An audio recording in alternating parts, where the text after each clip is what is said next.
Hello and welcome back to another video on the Wrestlers Way and to another edition of Smackdown Out of 10. And it's a really big episode of Smackdown this week because we've got Roman Reigns returning to the show. I mean, he doesn't appear very often these days, but we've got him on the show this week, so that's great. And then furthermore, you forget how close we are to SummerSlam, really. It's just a few weeks away, so yeah, continually building up to that. But anyway, let's get straight into it. We're undisputed WWE Universal Champion Reigns and the Bloodline kicking off SmackDown. After the Tribal Chief was done being acknowledged, he asked Heyman why he looked so worried. Heyman hesitated before saying Brock Lesnar's return was very concerning to him. Heyman said he was worried that the last man standing match might be too difficult for the big dog Burt to win before Theory made his entrance, just to show off his briefcase as a valid threat to the champion before walking out. And intriguing, good to see Theory there, but whatever. But yeah, just the Heyman Reigns bit creates an interesting dynamic, and I guess it will be intriguing to see where that all goes, really. But anyway, next up we got the Viking Raiders versus Jinder Mahal and Shanky, even though they definitely broke up a few weeks ago. But anyway, the Vikings isolated Jinder as the match began, and Shanky was dancing at ringside. Jinder broke out the hold and tried to make the tag, but Shanky was not on the apron. The Raiders got their finisher and picked up the W. And yeah, that was basically it. This just gets 5 out of 10 from me. I was very confused by this. I swear they broke up, but now they're back together again. But whatever. Jinder and Shanky were getting mauled by Eric and Ivar after the match, but New Day made their entrance. Kofi and Xavier mocked the Raiders and said they had asked beating tickets before attacking them in the ring. The Vikings managed to take control and wipe them out as SmackDown continued. Okay, very weird. We saw footage of Baron Corbin attacking Pat McAfee after Money in the Bank went off the air. Corbin then showed up on commentary while McAfee was involved in the celebrity golf tournament. Gunther was out next and said that no one was on his level before Shinsuke Nakamura walked out to the ring. And had to earn an opportunity at the title, so challenged Ludwig Kaiser. Nakamura got a big suplex off the ropes early on before Gunther ran interference, letting Ludwig get some shots in. Back after a break, Shinsuke got some knees to the gut before Kaiser blocked the big boot and hit a suplex. Kaiser dropped Nakamura but missed the knee strike, allowing Nakamura to land the Kinshasa to get the win. After the match, Gunther hit Ludwig with 3 brutal shots as punishment for losing the match. Yeah, I mean, like, yeah, the end of the match was weird, but, the match itself, it's a good way to get in the title picture. And yeah, on whole, I'll give it a 6 out of 10, wasn't too bad.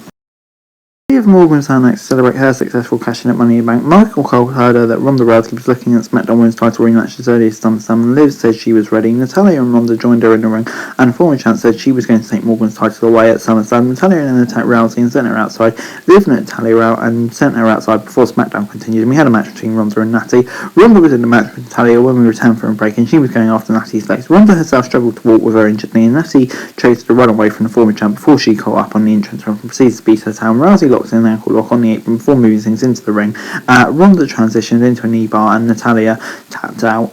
Yeah, basically a simple win. But yeah, I mean, it gets a 5 out of 10 from me. We've already seen it once. We don't really see it again. And yeah, I thought there was no automatic rematches anymore. But I guess we'll have to see where it goes. But yeah, this is just a bit of an iffy segment. 5 out of 10. Drew McIntyre's backstage and hype clash at the castle before saying he would go after whoever wins the undisputed WWE Universal Champ at SummerSlam. Max Dupree was back on SmackDown with his Merrill's Mason Mansour, who showed off their tennis collection.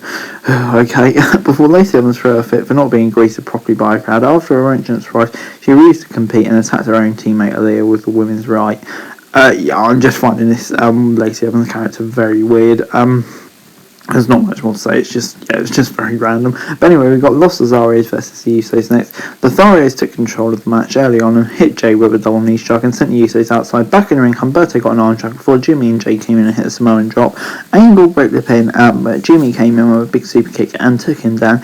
Jay got a super kick on Humberto and made a tag before Jimmy got a 1D for the W. After the match, Kayla showed footage of the Usos botchy one at Money in the Bank and said they will have a special guest referee at SummerSlam during the rematch. So yeah, I guess we're getting the Usos versus Street Profits again, not post that.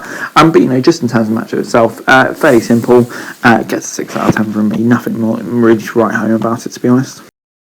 Drew McIntyre was then taken on Butch. Sheamus said he was sick and unable to compete tonight and sent Butch to compete for him. Drew took Butch down early on and got a neckbreaker despite distraction from Ridge Billy Orland. Drew got a quick more and picked up the easy win. Ridge attacked Drew after the match but took a few shots DDT. Sheamus tried to get in the ring but Drew got his sword and slashed the end of the ropes before SmackDown went off the air. I mean, like, why did we get Drew v Sheamus? It just kind of felt like a very underwhelming main event considering what we had promised. And yeah, not really a massive fan of it at all, to be honest. So yeah, it has to get a 5 out of 10. When we kind of been deliberately misled into what we're going to get. When I thought we were going to get a number 1 consensus match for the Clash of Castle show. But yeah, whatever. And overall this week, SmackDown gets a 5 out of 10 from me. Yeah, I had concerns about SmackDown last week. I said it wasn't a great show. And yeah, maybe slightly better this week, but on the whole, to be honest, I just wasn't a massive fan of this week's show. There's some very random bits on there. Maxwell Male was the main event was a bit crap. Lacey Evans, just plenty of stuff there that wasn't great. But anyway, guys, that's the video. Thanks very much for watching. Like, share, subscribe, let us know what's comments down below. Follow us, thanks for me for daily wrestling news, and subscribe to my channel, and I'd be greatly appreciated. Thanks very much for watching. Peace.